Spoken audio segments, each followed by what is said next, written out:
नमस्कार, आपण पाहता हिरकणी न्यूज.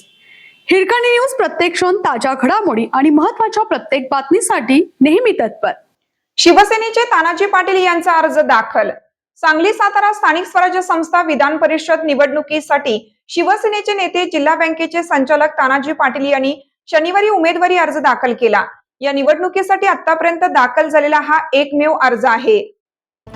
सोमवार दिनांक 1 जून रोजी उमेदवारी अर्ज भरण्याची शेवटची मुदत असून भाजप आणि महाविकास आघाडीकडून कोणाचे अर्ज दाखल होणार याची कमालीची उत्सुकता आहे. दरम्यान पाटील यांच्या उमेदवारीमुळे भाजप नेत्यांमध्ये अस्वस्थता वाढली आहे. स्थानिक स्वराज्य संस्था मतदारसंघासाठी उमेदवारी अर्ज भरण्यास अवघे 2 दिवस राहिले आहेत. निवडणुकीसाठी राजकीय वातावरण तापले असले तरी महायुती आणि महाविकास आघाडीच्या उमेदवारांचा सस्पेन्स अद्याप कायम आहे. भाजपकडून सातारा आणि सांगली जिल्ह्यातून इच्छुकांची संख्या अधिक असली तरी अधिकृत उमेदवारी जाहीर झालेली नाही. महाविकास आघाडीकडून ही जागा राष्ट्रवादी काँग्रेस शरदचंद्र पवार पक्षाला सोडण्यात आली असून त्यांच्याकडून माजी मंत्री बाळासाहेब पाटील यांचे नाव पुढे आले आहे.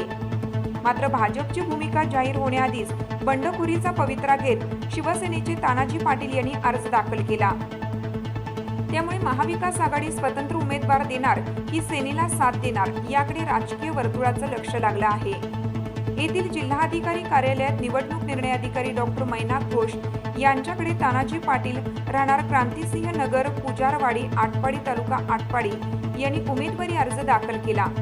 अर्ज दाखल करण्याची अंतिम तारीख सोमवारी 1 जून रोजी असून अर्जाची छाननी मंगळवार दिनांक 2 जून रोजी होणार आहे. आपल्या हिरकणी न्यूज चॅनलला लाईक करा, शेअर करा आणि सबस्क्राईब करायला विसरू नका आणि रहा अपडेट.